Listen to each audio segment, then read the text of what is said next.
Mirzo Ulug'bek tumani Matiditiyada joylashgan, orientir qilib berilyapti.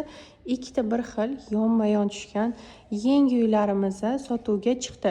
Umumiy yer maydoni 2,5 sotuvni tashkil qiladi. Umumiy kvadraturasi bo'lsa 350 kvadraturani tashkil qiladi. Uyimizdagi umumiy xonalar soni 5 ta xonani tashkil qiladi o'rtoqlar. Qavatlar soni bo'lsa 2-qavat, 1-qavat va to'liq podvalni tashkil qiladi. Ko'rib turganingizdek biz уже hovli qismidamiz. Kirganingizdek bitta mashina uchun joy bor, undan tashqari oshxonasi bor, hovli uchun mo'ljallangan hojatxonasi mavjud va albatta zeleniy zona qilib qo'yishgan. Ikkalasi ham bir xil zerkalni qilib qurilgan. Uy ichiga kirib obzorimizni davom ettiramiz. Eksklyuziv dizayn asosida qurilgan quyidagi uyimizda 1-qavatda kirganingizda o'ng qo'limizda oshxonamiz mavjud. Shunaqa gostinniy hol qilib qo'yishgan, gostinniy zona qilib.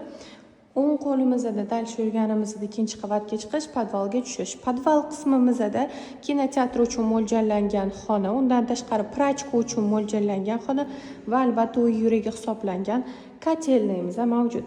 1-qavatda chap qo'limizda 1-qavat uchun mo'ljallangan yuvinish xonasi mavjud.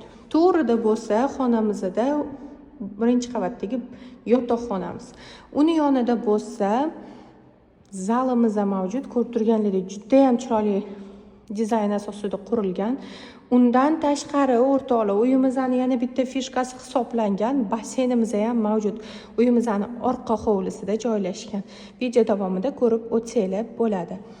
2-qavatga chiqib obzorimizni davom ettiramiz.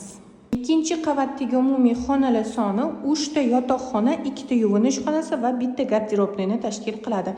Zinadan to'g'riga chiqqaningizda 2-qavat uchun mo'ljallangan yuvinish xonasi.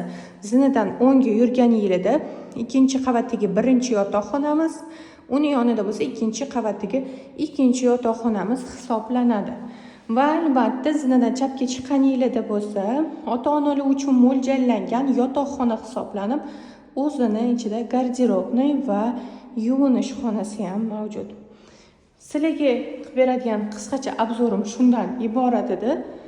Hamma to'liq ma'lumotni pastdagi raqamlardan yoki Telegram kanalimizdan olsanglar ham bo'ladi.